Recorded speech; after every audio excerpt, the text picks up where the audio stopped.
So I'm delighted to be able to welcome you to the Symposium on Religion, Media and Mediation in Africa and Beyond. And the impetus for this event grew out of a set of shared interests that a couple of us here, faculty and students at Harvard, have sort of been hatching. Because our work touches in various ways on what one might call techniques or technologies of the sacred, and how the power of the transcendent becomes actual in everyday experience, how it pervades the lived world at large, and so on. Are we all right there? Yeah. Okay. Not, yeah. And the moving spirit behind this, if I can use that extended, is Annalisa Butticci sitting next to me here, and I'll introduce her in a moment. Now, these questions, of course, have been enduring ones in the study of religion in African and African-descended communities.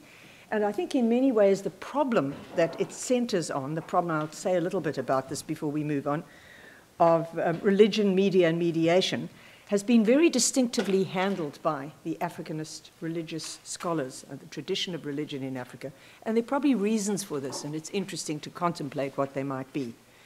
So at issue here is a key conundrum of how the sacred, the mysterious, if you like, the ineffable, enters into human experience and awareness, and how it's embodied and communicated, transacted in ongoing human projects. Now, of course, there's a kind of paradox here, because the quest for kind of unmediated, sort of immediate communion with the divine is at the center of so many religious traditions. But at the same time, one can only know that divinity through its mediations, through forms of mediation and embodiment of one kind or another, through the word, the image, more recently the film, various kinds of media. So the interesting thing about these media is that they both enhance. I mean, one thinks about the way that film, for instance, the Nollywood tradition, actually makes real the kind of surrealism of religious experience. So it kind of enhances the religious. But media at the same time seem to thwart. They distrust it. They stand between us and what is the divine. And hence there's a very ironic role of media in many religious traditions. And very often the way that this is handled, and you think, for instance, of the modern Western religious tradition, is by privileging certain media. The word is fine. The image is very much to be distrusted. So there's the idolatrous image, but the word somehow can be a carrier of the truth. But there are various other ways. I mean, the idea that the metaphor or the symbol is fine, but the metonym or the icon is not fine. It's a kind of embodied magical form. So, and those differences, as people like Tom Mitchell pointed out a while ago in his fabulous book, Iconology, they vary in time and space. They're not necessarily the same everywhere, and they haven't been the same in our own traditions. And in a way, African religiosity has traditionally kind of challenged the dualism of at least the modern European Durkheimian Weberian legacy of the way in which we think about religion, the sacred versus the profane, the body versus the mind, the church versus the world, and so on. And there's been a profound sense in which there's been a dis-ease, not only with the way that scholars have dealt with African religion, but a kind of fascinating pushback in the indigenization of African, the localization of African forms of Christianity, for instance, in the blurring and the refiguring of those dichotomies. And what's interesting, I think, in the work of many people here is that more recently, the born-again faiths that have kind of swept the world under the sign of evangelism and, of one kind or another, and or evangelicalism or Pentecostalism, are again rather comfortable with certain kinds of mediation that the more traditional forms, for instance, of Protestantism were not. So, we all know the traditions, and I think we'll hear about them today, of the kind of electronically enabled millennium, right? The digitally enhanced miracles that many of us are familiar with, televised intimacies, mass-mediated communitas of one kind or another, that sort of convey grace, but they also are capable, actually, of restoring a oneness with divinity.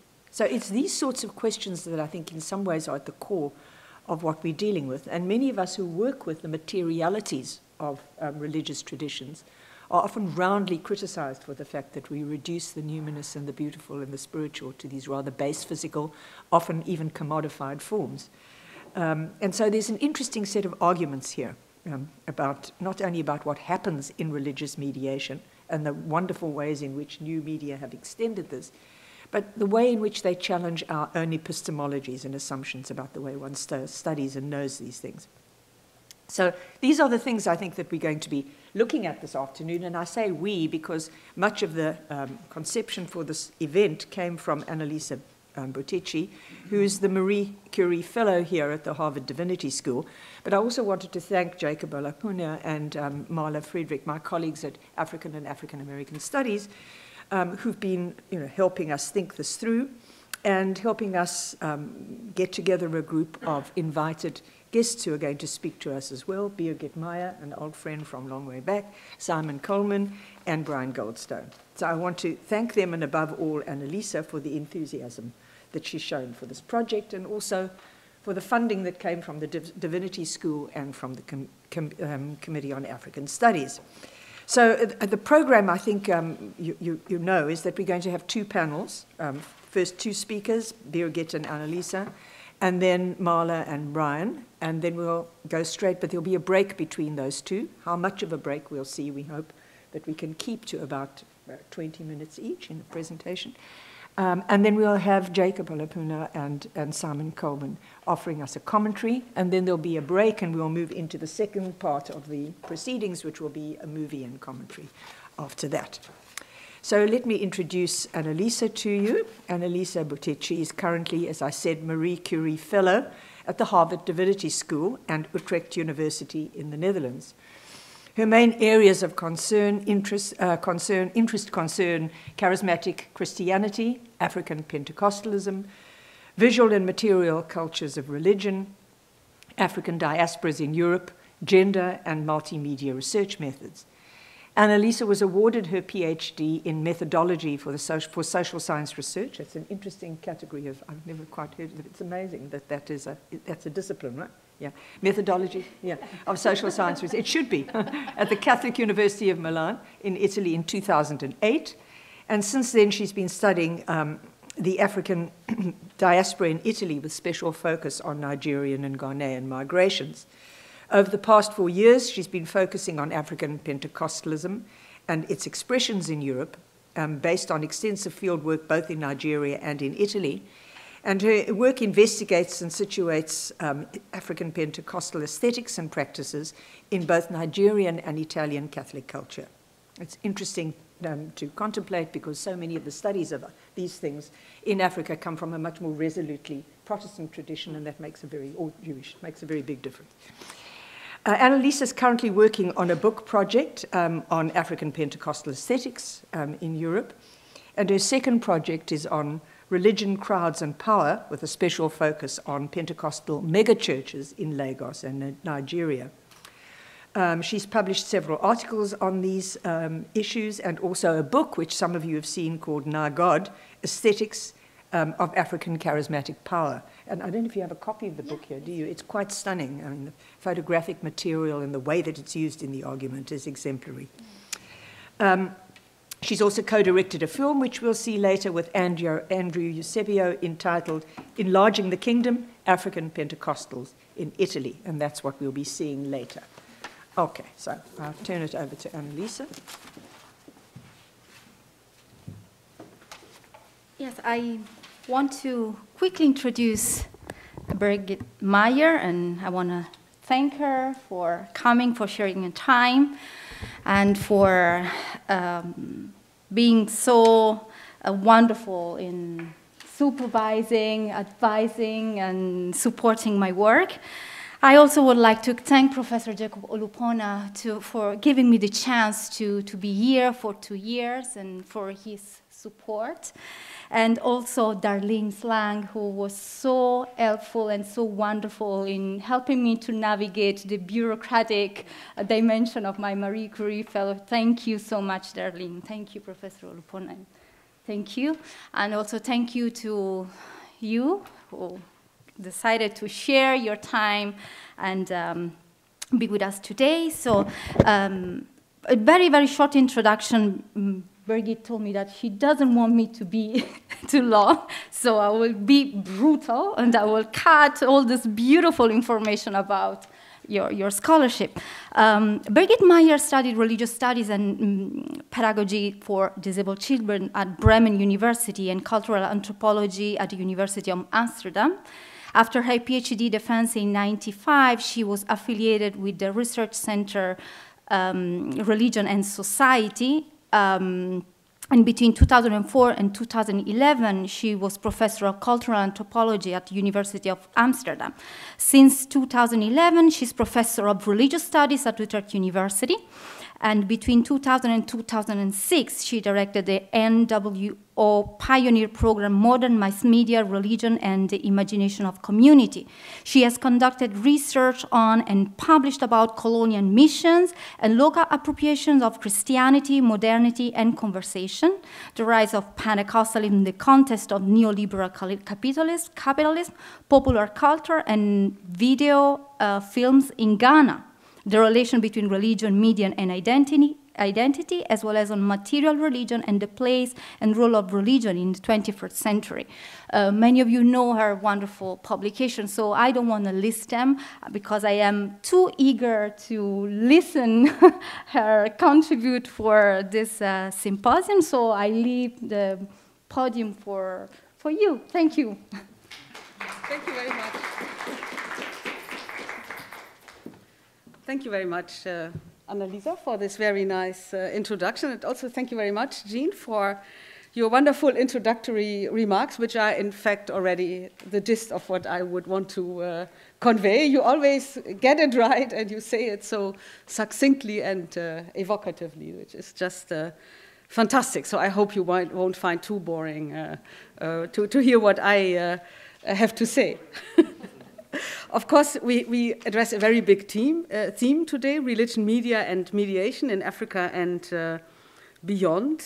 These keywords indeed characterize my own work over the past year, which I would situate in the interface of the anthropology of religion and religious studies. And this being in this interface, in fact, also very much enhanced my search for productive concepts that help us develop some kind of approach or method in studying religion from beyond the much critiqued proverbial Protestant bias. And the theme, of course, also describes very much the common ground between the research by Annalisa Butticci and myself. And I would really want to thank her very much for inviting me into the realm of her research in the context of her Marie Curie Fellowship, which is, for those of you who don't know that, the most prestigious European grant for cutting-edge research on a postdoc level. And this took her, and now me, even for the first time, in fact, to Harvard. Next year, Annalisa will be with us in Utrecht. Of course, I also want to thank all those involved in making her stay successful and also in organizing this event. So I very much thank my heartfelt thanks to Jacob Olupona and also to Jean Comaroff. The presentation I want to give here this afternoon is backed by my recent research in this new setting also of being an anthropologist in a world of religious studies, in which I more and more realized the theoretical and empirical productivity of an approach to religion as a practice of mediation. And what I want to do, this is the trajectory, as it were. I would like to firstly sketch the changing horizon in the study of religion and social theory at large in the light of the so-called material turn. Second, I will give a short expose on my take on this notion of sensational form. And third, I would like to end with some vignettes from current research on religion and visual culture. And maybe, well, I will not get towards the end, which is fine.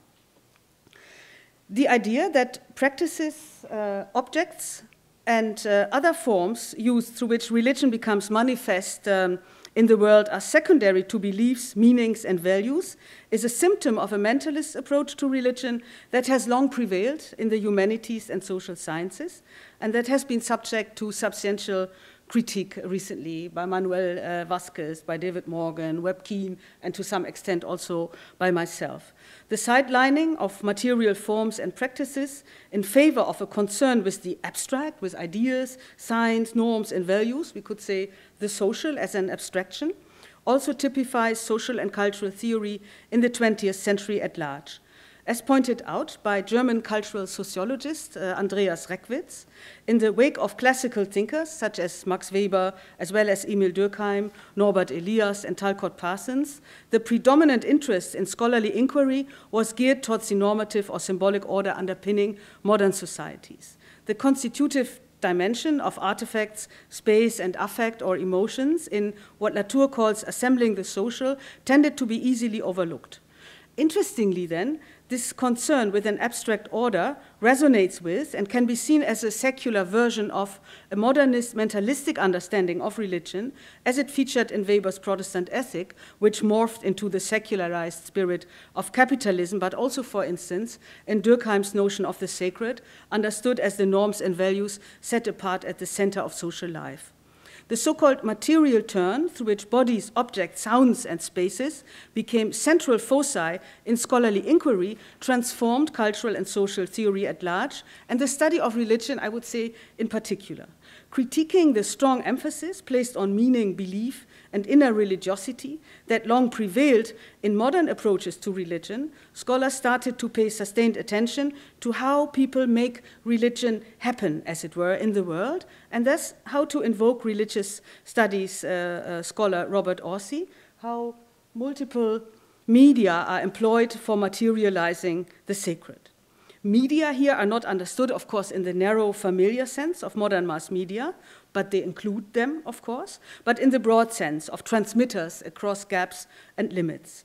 At stake is a constructive view of mediation that, as has been outlined for anthropology by William Mazzarella very well, I think, takes it as being at the core of practices of world-making that engender shared worlds of lived experience. Let me just stress that the new materialism developed today is not a critique of religion in the name of sheer matter. The point is not to merely unmask entities such as God, gods, and spirits as human-made fictions and illusions. At stake is rather an acknowledgement of materiality and construction as fundamental dimensions of religion as a mundane phenomenon that produces a sense of transcendence and affirms it as real.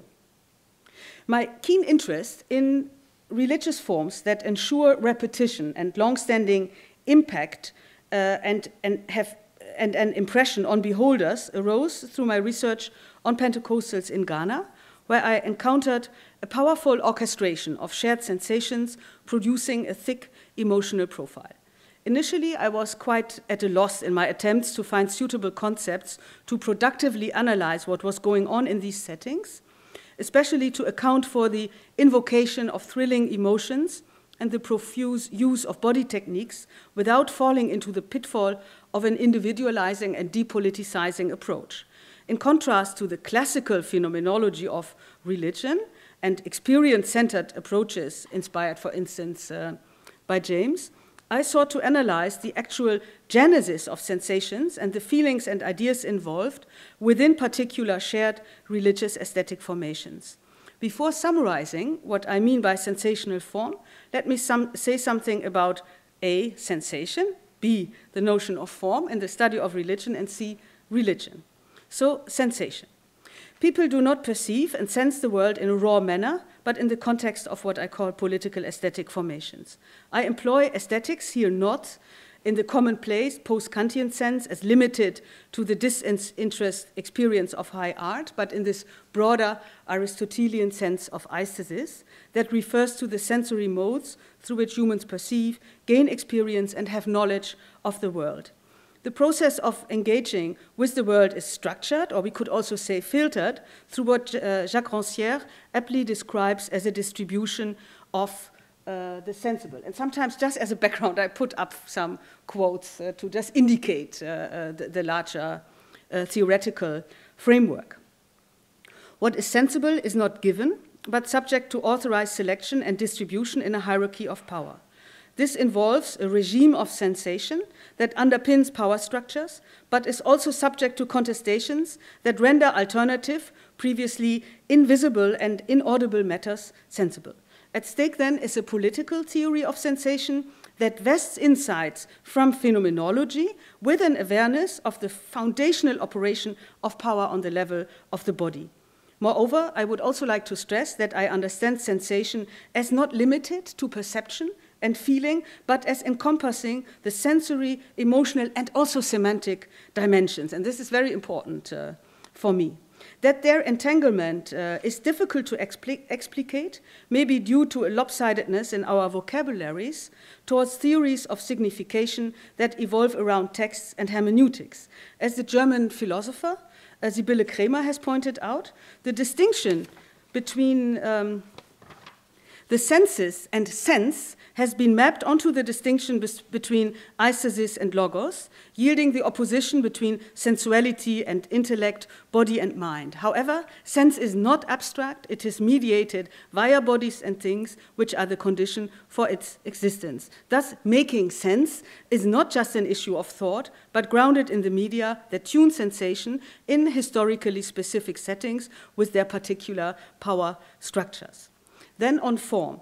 Usually in the study of religion, form is taken as secondary to content, and I take this as a symptom of a modern and perhaps even Reformed Protestant view of meaning that distinguishes between, in principle, arbitrary carriers or vehicles that operate as mere forms and the substance or meaning conveyed by them. And I think I recently reread this disputation between Luther and Zwingli, the Abendmahlstreit. I think it's a very good example for exactly the stakes of this debate.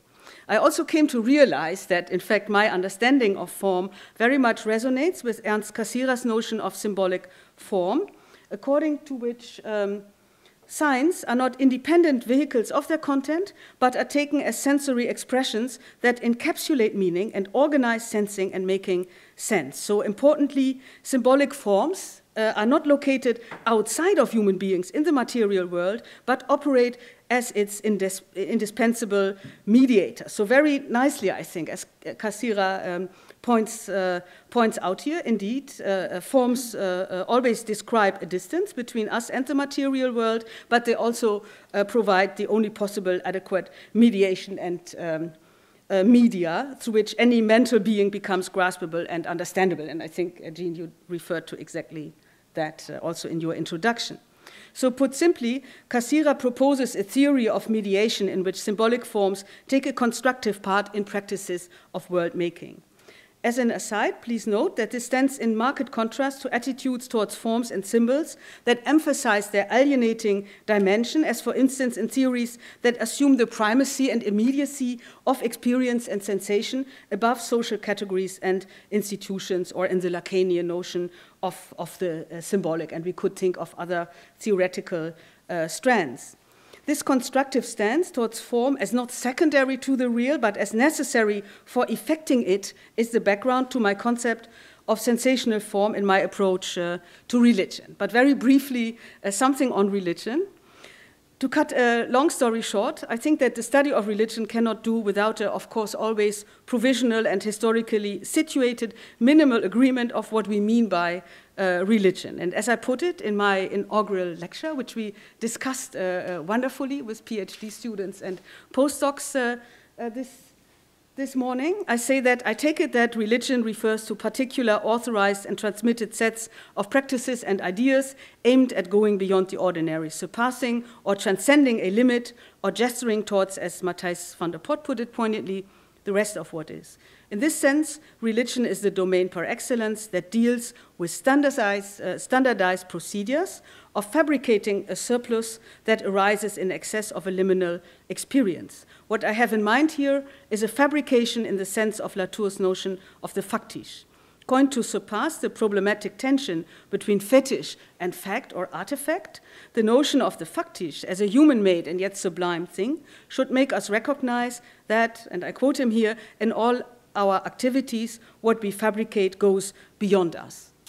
Now, the notion of sensational form, which I intend as a heuristic and sensitizing concept to grasp such a process of fabrication.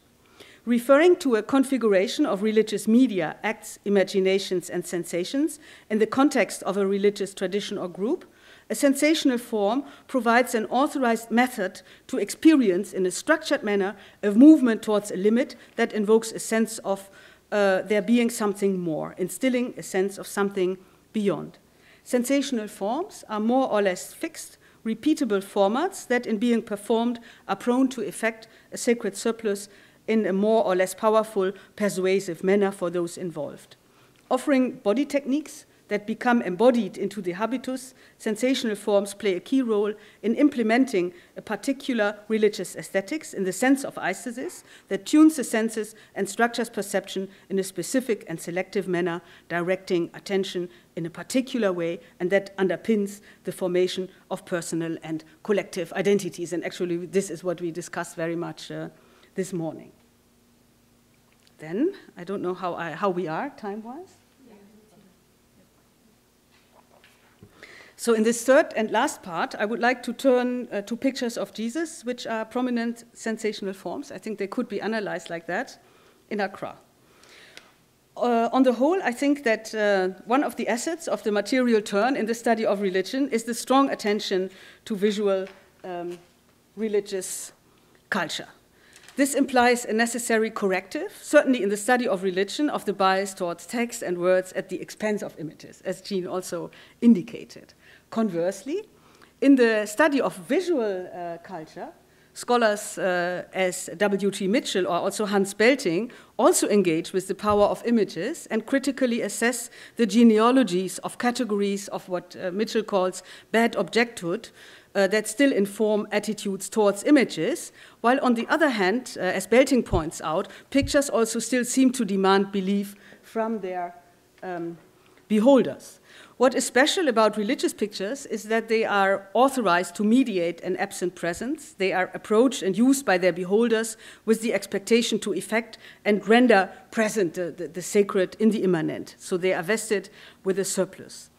The well-known motif of the Sacred Heart of Jesus is based on the experience of Jesus appearing to the late 17th century French nun, Marguerite Marie Alacoque, and her trance-like experience of pain and pleasure in encountering apparitions of Jesus, who presented his bleeding heart to her in her cell.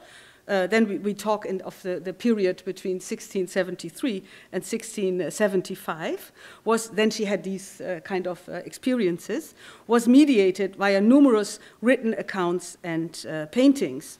Pompeo Battoni's painting, placed in the Jesuit Baroque Chiesa del Gesso in Rome, is the best known. As a picture authorized to mediate the apparition of Jesus to Alacoque, it became the typical Sacred Heart of Jesus template that spread throughout the world with the Jesuit mission, which strongly promoted the devotion to the Sacred Heart, as well as with other Catholic mission orders, like the SMR, for example. The possibilities of cheap printing, mostly in China, facilitate its current global circulation. The picture is a global icon, to invoke the work of Lydia Haustein, par excellence, an object that moves across time and space, often along with its owners, by being reproduced infinitely, speaking to millions of people in partly similar, partly different ways. So how does it touch ground in Ghana? The Sacred Heart is part of Catholic piety with its authorized devotion to the Sacred Heart, but it is also popular outside of Catholic circles. It appears in several shapes as stickers, posters, statues, and paintings, and can be seen on car, buses, canoes, as well as on the walls of shops, beauty salons, market stalls, and restaurants. And street vendors also sell it in markets and traffic jams. On the level of everyday religious experience, Protestants in Ghana and elsewhere prove to be less iconophobic than strict Calvinist Reformation theology might suggest. Conducting research on the Sacred Heart and other Jesus pictures, Rhoda Woods and I found that for many Ghanaian Protestants, the picture of Jesus is an important material item placed at the center of a domestic prayer site or in a workplace. The whiteness of Jesus is barely a topic of debate, at least for common people. The key issue on the level of popular grassroots Christianity was not so much Africanization in the sense of calling for a black Jesus on the level of visual representation, but in a deeper sense of linking up with a powerful being from outside. Asked about their attitudes towards the picture of the Sacred Heart, people insist that they do not worship the object itself. And the fact that this argument needs to be made over and over again shows how powerful the 19th century missionary discourse on idol worship still is. Many have an affectionate relation with the picture and tend to attribute it with power and agency, to remind you of what is good when you have something bad in mind, but also the power to prevent others from doing evil, protecting those who put the Jesus picture into their house against robbery and other attacks. And even when a picture is old, people do not like to throw it away because it is felt to be loaded with so many personal prayers. Often people stress that the power imbued in the picture is due to the look of Jesus. His eyes and that of the beholders meet in a chiastic relation of seeing and being seen. Beholders engage in what David Morgan, in his work on the devotional use of Jesus pictures in American popular Protestantism, called looking acts. Dealing with the picture of the Sacred Heart, even though it is human-made and mass-produced, resonates also with older modes of addressing and catering for the gods in local religious traditions. There is an intriguing convergence between traditional notions about the need for the presence of the god to materialize in some kind of abode or in the body of the priestesses on the one hand, and the capacity assigned to the picture of the Sacred Heart in a Catholic universe to represent the divine apparition of Jesus on the other. As a typical product of the Baroque, the Sacred Heart of Jesus engages the gaze of the beholder and leads it astray towards a beyond and absent truth, as Walter Benjamin put it, that cannot be depicted as such, but only be alluded to. It seems to me that this, as it were, intrinsic intersubjectivity and potential for transcendence is what makes the picture so compelling. Reminiscent of Loyola's practices of spiritual exercise that sought to activate the imagination through the senses so as to make present the suffering of Christ, the picture of the Sacred Heart invites a religious engagement via the gaze through which beholders move beyond the limits of what they can normally see. And in fact, but I will only summarize this here, in my research on Ghanaian movies, I also found that these movies, in fact, mobilize the gaze of the audiences in a similar way. So I will not read the last part, but just show you the last, this was Loyola, some posters from my work on videos, older posters, advertising, showing also in a way the power of a spiritual gaze represented via these red streams, and the streams that come also from the hand, something we also see in more contemporary advertisement. And it's very interesting that the Sacred Heart of Jesus is also moves into movies as a representation of divine power. So the pastor preaching in front of it, but interestingly also, in fact, the evil witch, many movies around the evil witch, being finally delivered, and what you see is that the image of Jesus is shown via this effect to move into her head so as to possess her, which I take as a very interesting indication how a mental image is also imagined to enter a person's head. So there is a very circular relation between the outside picture and how people imagine it to work. And film, well, that links up with the discussion we had this morning, is not just about film, but it lays bare a mode of imagining and thinking. Yeah, well, I think I leave it with this. I hope that with the presentation I have been able to convey to you why I find an approach of religion as mediation productive, conceptually and ethnographically. And now I happily pass on to Annalisa, and I hope there will be some resonance, in fact, between these presentations. So thank you for your attention.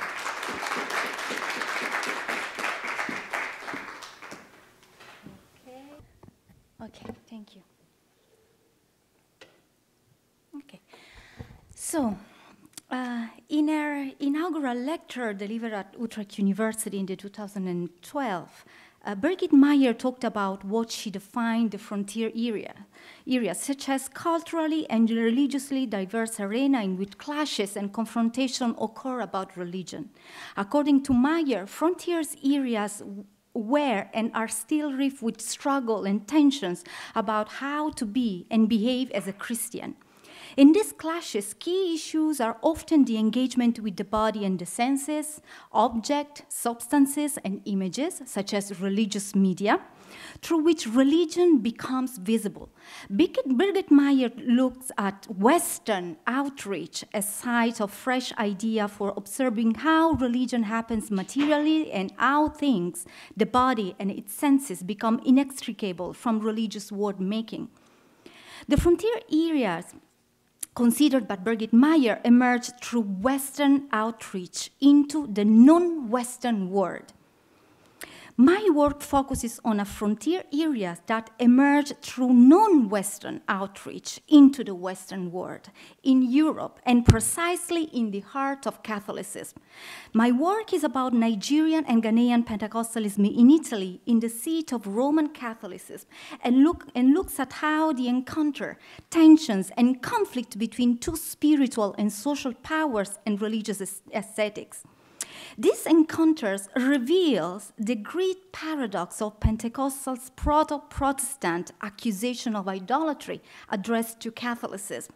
As this work unfolds, Pentecostalism reflects some of the elements of criticism and protest of the Reformation, including the critique of the Catholic use of images and material forms to mediate divine power.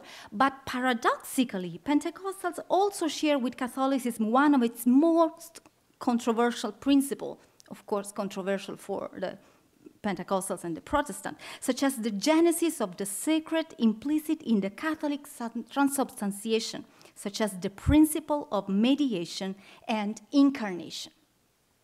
In the famous prayer book entitled Prayer Rain, Daniel Olukoya, founder and general overseer of the Mountain of Fire and Miracle Ministries, one of the most popular Pentecostal churches in Nigeria, devoted a special set of prayer for achieving release from the spirit of religion, such as Roman Catholicism. Among the various evil spirits and forces attached to Catholicism, there is a whole list of saints and Madonnas, rosaries, candles, holy water, miraculous medals, human bone relics, and then, of course, the spirits of ambition for power and control over religious issues, religious coldness, religious dominance, and the Babylonian spirit of the Roman Catholic system.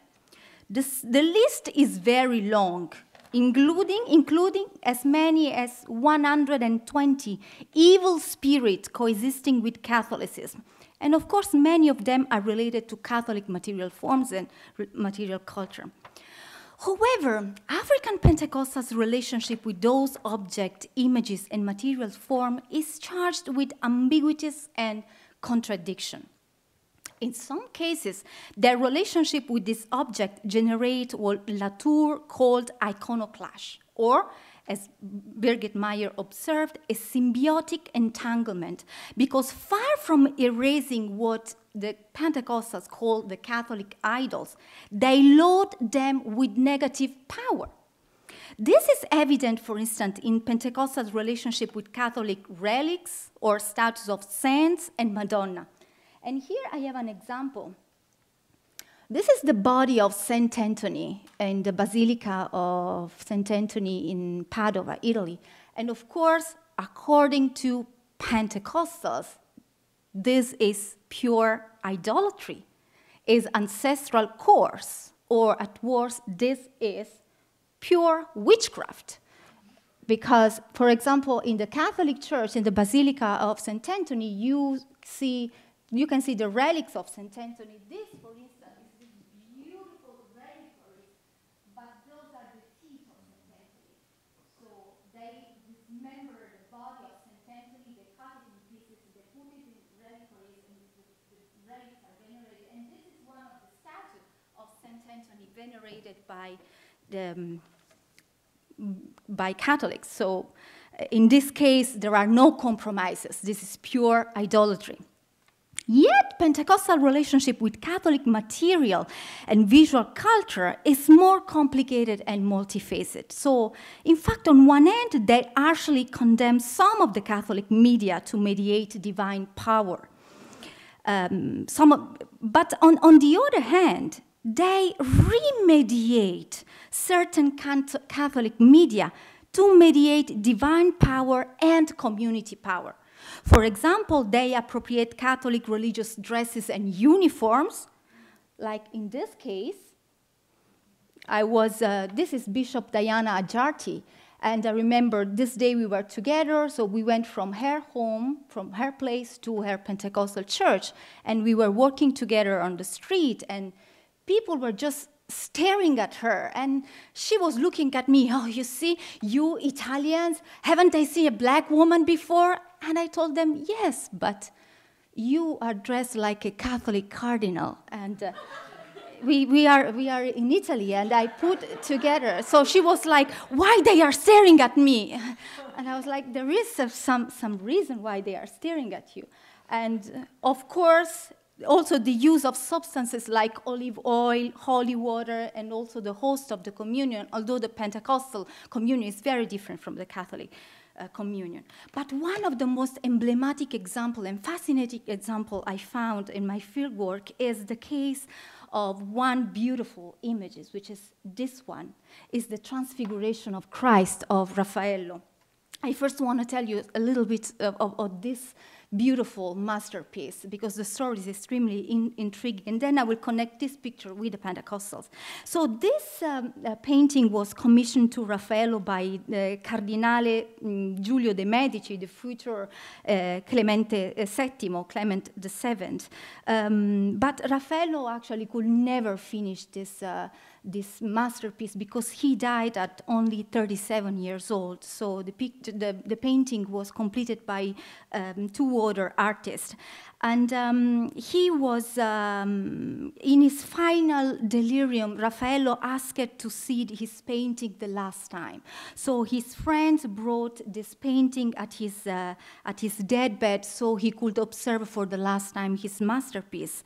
And during the same painting was carried at the head of his funeral, the funeral of Raffaello, to the Pantheon, in Rome, where Raffaello is still there, buried. The Transfiguration of Christ is divided in two parts. You see the upper part, and where in the upper part there is the Transfiguration of Christ. And in the lower part, there is a healing of a possessed boy. In the lower part, you see this little boy helped by the man dressed in green. He's his father.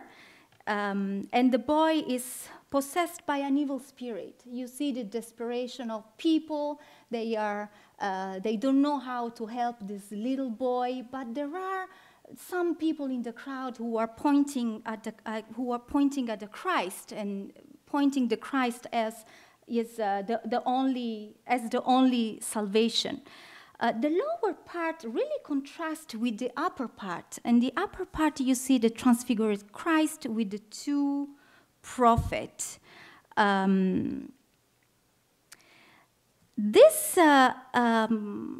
was looking for the best description, but it will take too long. Let me go straight to the point.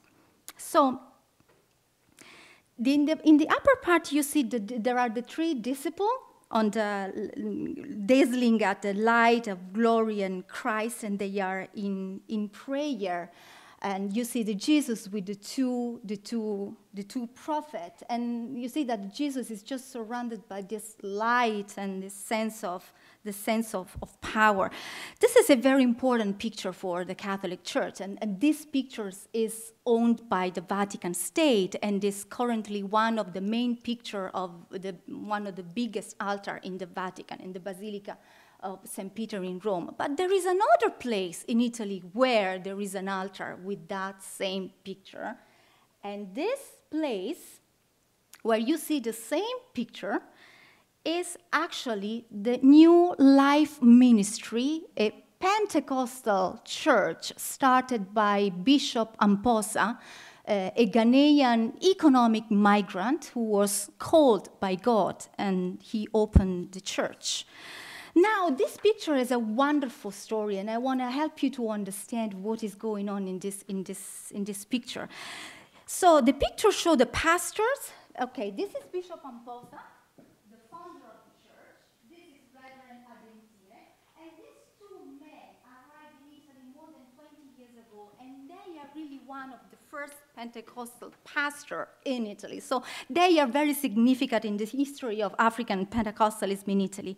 And here you see their prayer, and they are leading the crowd. There is the crowd with their hands raised towards the pastors and also towards the images of Christ. And I was there at that time, and the picture was taken by Andrew Eziebo. The picture is part of this catalog. And Andrew Eziebo was able to capture an extraordinary moment of mediation.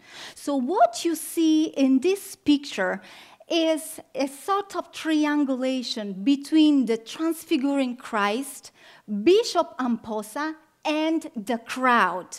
In fact, in this picture, you see that Bishop Amposa is almost perfectly juxtaposed with the transfigured Christ. And there is this idea of power, of what the pastors are doing, their prayer, and the response of the crowd. This picture is extremely powerful because it perfectly recalls what is going on in the transubstantiation of Christ, where you see the crowd that was looking at Christ and waiting for the deliverance of Christ becomes the Pentecostal community and the crowd praying with the pastors. So it's a very, very interesting example of how a media, in this case a multimedia, a pictures, can narrate and represent a perfect process of mediation and triangulation involving a media, such as an image, the image of Christ, a Catholic media remediated by Pentecostals, the pastors, and the community. I'm going towards the end. I'm almost done. As Birgit Meyer argued, religious include the engagement with the senses, the body, and material forms. Every religious tradition or aesthetic formation, as Birgit Meyer would say, has its own aesthetic hierarchy of media, objects, substances, and images, senses, and sensation. So Catholics and Pentecostals have their own regime of sensation, feeling rule, and hierarchy of media. They have their own rules about authorized and unauthorized media, hierarchy of the senses, and rule about legitimate authority able to mediate divine power. So Pentecostals in Italy established their own religious aesthetics, both in antagonism and collision with the Catholic aesthetic regime. So they condemn certain Catholic media and images, yet they use certain media, they remediate certain Catholic media to mediate divine power and empower the community. So in my work and in my research, I look at African Pentecostals in Italy with the eyes of Antonio Gramsci, recognizing what Pentecostals do, the counter-hegemonic passions and crude sensation of the subaltern. These passions have a dissenting power and generate what Rancière called aesthetic separation and dissensus, such as the dissensual act of intervening in the distribution of the sensible by calling into question the relationship between bodies, object, and senses. Religious aesthetics and material forms are common, shared, and produced in regime of emotion and sensation. As Birgit Meyer said, they shape process of religious mediation as well ideas, passion, and common sense. Gramsci experienced popular Catholicism through the culture and tradition of the Sardinian peasant. He was part of them. So it was in this expression of subaltern culture and religious common sense that he observed what he saw as counter-hegemonic response to the Catholicism of the elite, or the narcotic Catholicism as he used to call him, and its feeling rules. Catholic images, sacramental objects, substance, this majestic cathedral occupying public spaces and pompous official ceremonies, this is also all part of Catholic mediation and divine power. But this also produced a Catholic aesthetic regime and hegemonic power. By remediating Catholic media, Pentecostals appropriated this power and forged what Agamben called the Catholic signature of glory. So Catholic glory, material culture, and all its paraphernalia are two important theological political functions. They both mediate sacred power and form and support Catholic religious hegemonic power. With their appropriation and manipulation and remediation of Catholic media and their dissenting aesthetic regime and hierarchy of the senses, African Pentecostals bring back into the Italian social religious history the crude sensation of the Gramscian folk people, of Gramscian folk Catholicism, the passions of the subaltern, such as the visceral resistance to Catholic religious hegemony and aesthetic regime. Their counter-hegemonic affective and aesthetic politics are bodily and material statements that critique Catholic religious and aesthetic hegemony, merging the theological and the political, because they are together. So as Jean and John Comaroff wrote in their seminal work From Revelation to Revolution, modes of resistance may extend across a similar wide spectrum. One, on the one hand is organized protest, explicit moment and movement of dissent that are easily recognizable as political by Western light. On the other hand are gestures of tacit refusal and iconoclasm, gesture that suddenly and silently contested the form of an existing hegemony, end quote. But more than 20 years ago, Jean Comaroff observed this practice of appropriation and domestication of sign and material forms in South Africa. And I thank her for the legacy she left with the book, and of course for this wonderful event. In Bodies of Power, she explored the bricolage and iconoclast of the city, such as ways in which the seemingly apolitical practices, gesture, and materials form of the city churches may in fact be profoundly subversive of the racial capitalist order while remaining within its structure. In her work, she devoted a whole chapter on the use of dresses, shoes, colors, just to mention some of the media she analyzed. Jim Comaroff wrote, open quote, while awareness of oppression obviously runs deep, reaction may appear erratic, diffuse, and difficult to characterize. It is here that we must look beyond the conventional explicit domains of political action and consciousness, end quote. So as the peripheral people of Jean Comaroff, the people at the margin of history, and the subaltern of Antonio Gramsci, or even the weak of Deserto, African Pentecostals in Italy find their own way of operating and get away with things which are poetic as well as war alike. Thank you.